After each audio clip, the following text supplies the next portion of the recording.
Bienvenue à un nouvel épisode de Loi Divine, une réaction à une vidéo du Rav Yitzhak Cohen qui lit et réagit à un livre de Moussar dont l'auteur explique de façon à dissuader les gens de divorcer.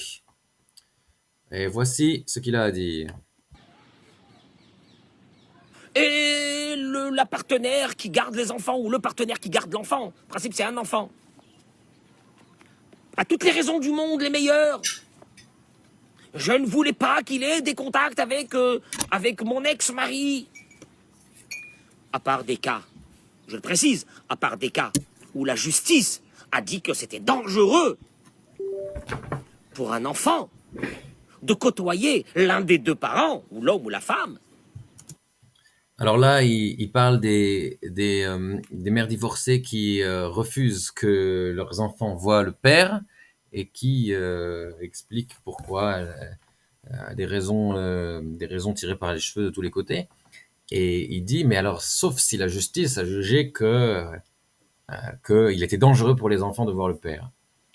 Non, parce que la justice aujourd'hui n'est pas basée ni sur la logique, ni sur le bon sens, ni sur la droiture, ni sur la Torah. Et donc aujourd'hui, très facilement, les pères sont interdits de voir leurs enfants en dehors de centres de rencontres gérés par l'assistance sociale, qui sont en fait des prisons pour rencontres. Et 80% des pères abandonnent les rencontres après les 2 premiers mois parce que ce sont des circonstances extrêmement humiliantes, extrêmement éprouvantes de rencontrer ces enfants dans des circonstances pareilles. Les institutions en Israël sont complètement, et dans le monde en général, mais surtout en Israël, sont complètement biaisées contre les pères. Et d'ailleurs, il y a eu récemment, et on a fait une vidéo là-dessus, euh, un comité de la Knesset, donc de l'Assemblée nationale israélienne, sur la discrimination contre les pères dans l'assistance sociale, la Revacha en Israël, donc qui a été mise en place par l'avocate qui était donc une membre du gouvernement, Tali Gottlieb, qui est toujours membre du gouvernement. Et donc, ceci pour dire que voilà, c'est un fait connu de tous ceux qui connaissent, et maintenant plus personne ne peut prétendre ne plus connaître, après qu'il y a eu ce comité de l'Assemblée nationale israélienne, qu'il y a de la discrimination contre les pères à l'Assemblée nationale. Toutes les assistants et assistantes sociales, lors de leurs études à l'université d'assistance sociale, on leur enseigne à discriminer contre les pères, on leur dit tout un tas de raisons absurdes et illogiques pourquoi il faut discriminer contre les pères et pourquoi il faut empêcher les enfants de voir leur père, euh, ou du moins autant que la mère. Donc non, le fait que la justice ait dit que le père ne peut pas avoir les enfants, ça n'est pas une justification pour empêcher les enfants de voir leur père. Et même s'il les voit, c'est encore insuffisant parce que le père mérite d'avoir ses enfants autant que la mère, comme c'est marqué dans notre Talmud, qu'il y a 3 associés dans l'homme, euh, son père, sa mère et Dieu. Donc ils sont tous associés au même titre. Donc évidemment, euh, Dieu est toujours plat à chaque instant, etc. Donc c'est pas vraiment à ce niveau-là que se joue la chose. C'est plutôt au niveau entre le père et la mère. Ils sont associés autant, comme c'est marqué dans le Talmud, et donc les enfants leur reviennent autant. Maintenant, le fait que les enfants leur reviennent autant, ça veut pas dire qu'ils doivent les avoir autant. D'après la halacha, les garçons à partir de 6-7 ans doivent être strictement chez leur père pour qu'ils puissent leur enseigner la Torah. Et également, aujourd'hui aussi, les filles ont un devoir d'apprendre la Torah jusqu'à un certain niveau. Donc, et là aussi, il y a un devoir qu'elles soient également chez leur père pour qu'ils puissent leur enseigner. Le fait que la mère dise moi aussi j'enseigne, c'est insuffisant parce qu'elle n'a pas la mitzvah d'enseigner la Torah. Et également, hein, le fait qu'une mère enseigne la Torah à ses enfants, ça va pas avoir le même impact que lorsque c'est le père qui enseigne. Donc voilà à ce niveau-là. Et aujourd'hui, même en dessous de 6 ans, à l'époque du Talmud, les pères n'étaient pas en mesure de s'occuper des enfants en dessous de 6 ans. C'était pas adapté. Aujourd'hui, on sait que les pères savent très bien s'occuper des enfants en dessous de 6 ans, même en dessous de 2 ans, où ils sont censés être allaités. Il y a aujourd'hui le tous les laits en poudre, les micro-ondes, les biberons, les couches, les lingettes, tout ce qu'il faut pour qu'un père puisse s'occuper de ses enfants. Donc aujourd'hui, il n'y a pas vraiment de raison d'empêcher un père de ce qu'on appelle cheskat gilarach en Israël, la présomption de l'âge tendre, c'est-à-dire que les enfants de moins de 6 ans vont automatiquement aller chez leur mère. Il y a eu une tentative d'annuler cette loi il y a quelques années par Tzipi Livni, donc et la loi n'est pas passée à cause de un ou deux votes. Donc voilà pour Israël, pour l'âge tendre. Donc une présomption, c'est une loi qui nous vient donc du Talmud, hein, mais comme on l'a dit déjà dans le passé, la loi hébraïque ici en Israël, c'est toujours du cherry picking, hein, c'est toujours du buffet où on choisit ce qui nous plaît et on rejette ce qui nous plaît pas. Euh, donc par les féministes qui dirigent ce gouvernement, enfin, tous les gouvernements hein, qu'il y a toujours eu en Israël, donc qui font du lobbying. Donc voilà, non, le fait que la justice ait dit qu'un père est dangereux pour ses enfants, ce n'est pas suffisant. Voilà pour répondre à ce qu'a dit le Rav. Mais c'est abominable. C'est abominable. Mais c'est abominable. Oui, mais j'ai refait ma vie. Avec mon partenaire, c'est comme son père ou c'est comme sa mère. Moi, t'es fou. T'es folle. Tu es folle. Tu inventes un autre père à ton fils, alors qu'il sait qu'il a un père, ou à ta fille. Elle sait qu'elle a un père qu'elle connaît pas. Parce que tu ne veux pas. Parce que il n'y a rien à faire. Ta vie, elle est comme ça. Voilà, là, le Rav Yitzhak Cohen a tout à fait raison.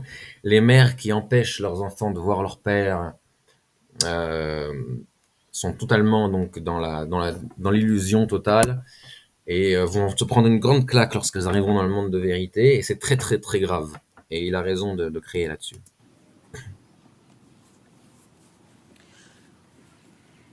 Personne ne sait c'est quoi les dégâts qui arrivent après dans ses enfants. Parce qu'il y a une suite dans cette vie. Il n'y a pas que ce moment-là où l'enfant il est à la maison, il y a après. La rancœur de ses parents qui n'ont pas eu leurs enfants, qui ont gardé cette colère. Elle les a privés. Où il les a privés? Je ne fais pas ici un procès à la femme ou à l'homme. Loin de moi. Parce que souvent, c'est des cas comme ça, et puis il y en a des fois de l'autre côté aussi. Privé de voir tes enfants. Tu payes pas la pension, tu n'auras pas les enfants. Moi, je vous pose une vraie question. Béhémet, on a pété un câble. La pension, il faut la payer. Je te dis aux hommes, la pension, il faut la payer. T'as mis des enfants au monde, t'as pondu des enfants au monde, t'es divorcé maintenant que tu payes. Est-ce que vraiment la pension, il faut la payer? Ben non, on a des lettres de beaucoup de Gdoléador, comme quoi la pension alimentaire aujourd'hui, et on a vu dans le livre Mishpetei Israël, que j'ai fait plusieurs vidéos dessus, où je lis le livre Mishpetei Israël, un livre d'Alacha, écrit par des Dayanim et des Moré Tzedek de Bnei Brak, très compétents. Et non, il n'y a pas d'obligation pour un homme de payer la pension alimentaire. Ici en Israël, la pension alimentaire, c'est du vol. D'accord? Parce que la parnassa, les mésonotes, il y a deux types de mésonotes. Il y a les mésonotes que le mari doit payer à sa femme lorsqu'ils sont mariés, il doit donner de l'argent de poche. Et il y a les mésonotes, c'est-à-dire il y a le fait qu'un père doit nourrir ses enfants jusqu'à l'âge de 6 ans. Et après 6 ans, si il a les moyens, il doit les nourrir par tzedaka, donc par bienfaisance. Donc, il y en a qui disent jusqu'à 15 ans, parce qu'à l'époque, à 6 ans, on pouvait peut-être avoir un emploi et, euh, et être pris en charge dans le vaste monde. Aujourd'hui, jusqu'à 15 ans, on est dans l'impossibilité de travailler, donc un enfant est toujours dépendant de ses parents, donc ça peut s'entendre. Mais néanmoins, lorsqu'il y a un divorce, les enfants sont en général kidnappés par la mère avec l'aide de l'État. Et donc, à partir de ce moment-là, il n'y a pas d'obligation pour le père pour ses enfants lorsqu'ils sont chez la mère à l'encontre de sa volonté. Et en plus de cela, que l'argent doit être versé sur le compte de la mère à sa discrétion quant à son utilisation. Souvent, dans beaucoup de cas, la mère gagne plus d'argent que le père. Et, euh, et donc, c'est absurde que ce soit lui qui doive payer, ou bien quand ils gagnent autant, et ben quand ils sont chez l'un, c'est à l'un de payer, quand ils sont chez l'autre, c'est à l'autre de payer. D'après la halakha, le père a le droit de dire, moi, je m'occupe d'eux que s'ils sont chez moi. Et également, d'après la halakha, le père a le droit de payer ses mésonotes en nature, hein, vis-à-vis de ses enfants. Il n'est pas forcément obligé de payer en liquide ou par versement. Donc là, non, t'as mis des enfants au monde, t'es pas obligé de payer. Par contre, la mère, elle a mis des enfants au monde avec un père, elle est obligée de rester avec lui. Et si elle veut divorcer, elle doit le faire d'après la halakha. Et toutes ces femmes-là qui empêchent le père de voir leurs enfants, évidemment, n'ont pas fait de divorce d'après la halakha. Il est très clair que leur divorce ne vaut rien, que c'est du papier toilette, et que si elles se sont remariées, eh bien, elles transgressent l'interdit de Esh et Tish, de femmes mariées, à chaque fois qu'elles vont avec leur nouveau conjoint, et que leurs nouveaux enfants, si elles en ont, sont des mamzerim, il n'y a pas de doute là-dessus. Voilà, on va voir la suite. Tu payes, tu payes. Je comprends pas. S'ils vivaient avec toi dans ton toit, tu leur donnes pas à manger. Oui, mais elle s'est remariée. Mais alors, si elle s'est remariée, c'est le conjoint qui doit, lui, nourrir tes enfants, dis-moi. T'as même pas de kavod? Alors, c'est pas une question de kavod, hein, c'est une question d'alacha. Donc voilà, ça c'est les risques quand on fait beaucoup de moussard sans avoir la halakha à côté. Et c'est aussi la raison pour laquelle les sages ont dit, celui qui ne connaît pas les tenants et les aboutissants des divorces et des remariages ne doit absolument pas s'en occuper. Dans le Talmud, c'est marqué, hein, en Doresh Lakish. Je lui dis ça aux hommes. Sans ambiguïté. Sans ambiguïté. Mais remettons un peu les choses. Remettons un peu les choses dans ce monde. J'entends tellement de femmes me dire ils payent pas la pension. Bah d'abord une chose, hein. D'abord une chose. Tu as la colère et la souffrance de cette femme et de ses enfants qui vivent aujourd'hui comme des clochards. Parce que toi, tu veux pas payer la pension. Oh là, c'est exagéré de dire une chose pareille. Parce que si la femme est en colère, elle peut en vouloir qu'à elle-même. C'est elle qui s'est mise dans cette situation. Personne l'a obligée à divorcer, personne l'a obligée à faire les choses en créant un grand conflit, personne l'a obligée à enlever les enfants, et en plus à faire un acte de messiroute, hein, de dénoncer le père à l'institution de Hotza à la Poal, d'accord, le bureau des dettes ici en Israël, qui va donc faire des procès au mari automatiquement s'il n'y a pas de versement, même s'il oublie un shekel pile le jour à la première heure de l'ouverture du bureau, le premier jour du mois où il doit payer, s'il manque un shekel, elle peut aller ouvrir un dossier, et après c'est automatique, il y a des procès qui vont lui être faits, et s'il ne paye pas, il va aller en prison. Donc ça s'appelle un acte de messiroute. Donc c'est interdit d'ouvrir un tikarotza à la poêle, évidemment. C'est une grande faute, c'est marqué dans le Shulchan Aruch, prochaine Mishpat, que celui qui fait ça, il perd sa part au monde futur et que sa vie est donnée à un fil aux mains de tous. Donc, je ne me souviens plus les mots exacts du Rav Yitzhak Cohen ici, mais non, c'est pas comme ça que ça marche. Hein. Et toi, tu dis que t'as pas d'argent parce que ta parnasse, elle est devenue dure. C'est collé, hein. La Parnassa est devenue dure, effectivement, parce qu'à partir du moment où on a un dossier qui est ouvert à Otsa, la poêle, on a ce qu'on appelle un Ikul Heshbon, une digestion de compte qui est faite, si on n'a pas payé, et alors tout ce qui va arriver sur notre compte va être automatiquement absorbé et retiré, reversé donc sur le compte de la mère ou sur un compte donc du bureau des dettes qui va s'occuper de payer la mère. Donc à partir du moment où notre compte n'est plus utilisable, ça devient très très difficile de pouvoir gagner sa vie parce qu'il faut trouver un métier où on peut se faire payer autrement qu'avec un versement sur le compte à notre nom.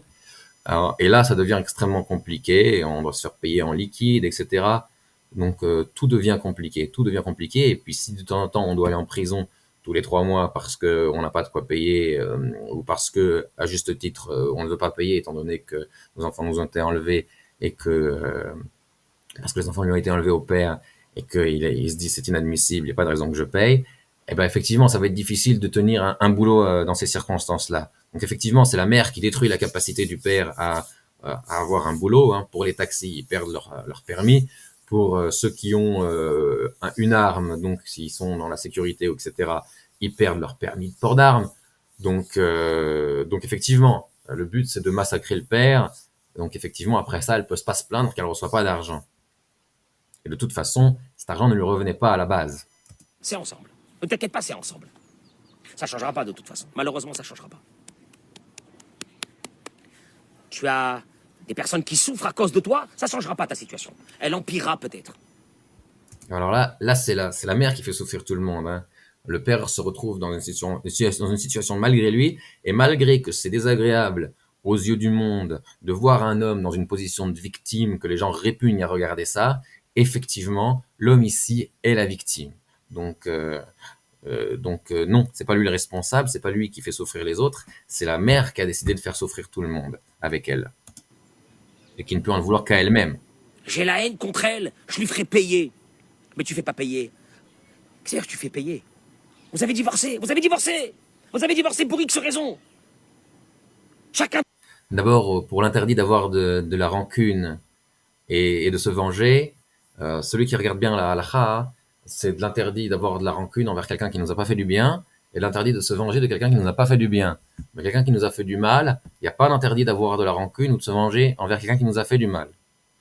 doit partir, chacun doit refaire sa vie, chacun doit fermer ses dossiers, fermer ses dossiers. Elle voulait pas rester avec moi, elle est partie, elle veut plus rester avec moi, elle m'a jeté de la maison. Ok, c'est fini. Maintenant, dis-toi comment je vais minimiser les dégâts. Comment mes enfants vont me percevoir à partir de maintenant. Quand leur mère, elle dira, j'ai pas de quoi vous donner parce que votre père ne paye pas la pension. Qu'est-ce que cet enfant, il pense sur son père? Alors là, je trouve que c'est complètement absurde de dire ça au père. Il devrait au contraire s'adresser aux mères, parce que dans le meilleur des cas, c'est du lachon hara. Dans le pire des cas, c'est de la hotzat diba, c'est-à-dire euh, de la diffamation. C'est de la diffamation contre le père de dire ça aux enfants. Elle devrait pas du tout dire aux enfants j'ai pas de quoi vous nourrir à cause du père. Si elle a pas de quoi nourrir les enfants, elle a qu'à les donner plus au père, comme ça, de deux choses l'une. Elle aura moins à dépenser pour eux puisqu'elle les aura moins, et en plus de ça, elle aura plus de temps pour travailler. Donc elle aura ce qu'il faut quand ils sont chez eux. Donc c'est un reproche qui est absolument incohérent et illogique, et qui ne touche que les cœurs des gens qui ne réfléchissent pas. Souvent, dans les cas, c'est ça, c'est les parents, c'est le père. Qu'est-ce qu'il pense? Ah, je payerai pas la pension. Et elle, qu'est-ce qu'elle fait? Dans beaucoup de cas, malheureusement, tu verras pas les enfants. Nora veayom. Nora veayom. Dans les deux cas. Dans les deux cas, c'est une catastrophe. Dans les deux cas, c'est une catastrophe. Je vous dis la vérité, dans les deux cas, vous prenez vos enfants, qui sont déjà en train de souffrir, et vous les... Alors, on a déjà expliqué que c'était pas sur un pied d'égalité, hein, les deux attitudes. massacrez. Et puis c'est pas seulement que vous les massacrez, vous leur montrez que c'est comme ça qu'on règle les comptes. En se vengeant dans la souffrance, dans la douleur, et c'est comme ça qu'ils apprendront plus tard qu'il faut se venger. Il n'y a pas d'humanité, il n'y a plus d'humanité. Les deux côtés, il n'y a plus d'humanité. Dans ces mères, ou qui ne veulent pas, parce qu'ils ne payent pas la pension, eh ben, tu verras pas les enfants, mais les enfants, ils ont besoin de leur père. Mais tu es folle ou quoi? Les enfants, ils ont besoin de leur père. À moins que le père ne veut pas les voir, ça c'est encore autre chose. Et je dis ça aux hommes, tu payes pas la pension. Mais dis-moi, ça va pas. Tu payes pas la pension, tu es devenu folle, tu es devenu fou. Tu es devenu fou. Et s'ils vivaient chez toi à la maison avec ta femme, tu leur donnes pas à manger. Ah, j'ai pas. Tu me dis ça si t'as pas à ta femme maintenant avec qui tu es marié, avec tes enfants que t'as maintenant, tu me dis ça que t'as pas pour eux? Bah non, il est pas marié, hein, il est divorcé, et malgré lui. Non, tu dis pas ça. Que de la méchanceté. On n'a pas terminé. On veut... C'est pas de la méchanceté de ne pas payer quand on n'a pas d'argent. Et même au-dessus de 6 ans que l'homme est obligé de payer pour ses enfants, on parle quand ils sont chez lui, hein,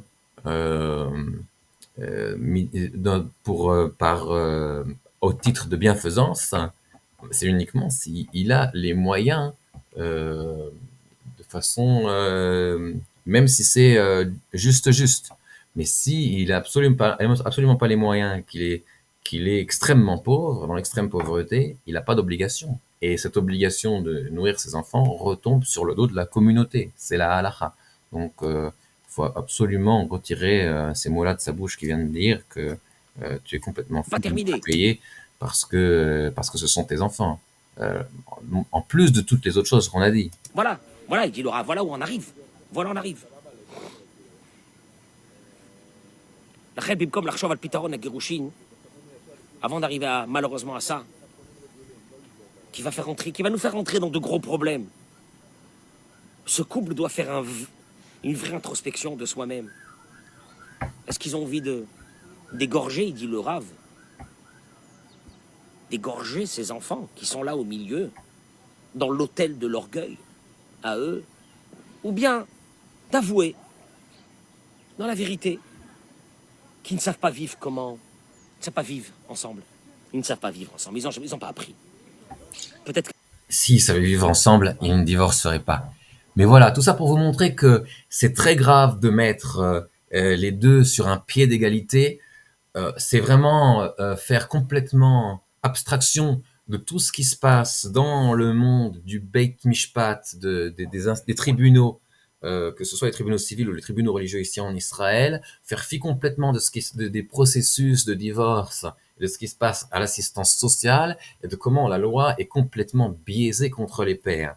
Donc c'est très très grave de mettre les deux sur un pied d'égalité et ça cause après que les gens vont avoir une attitude négative envers des gens qui sont victimes d'une injustice et dont les enfants se font enlever.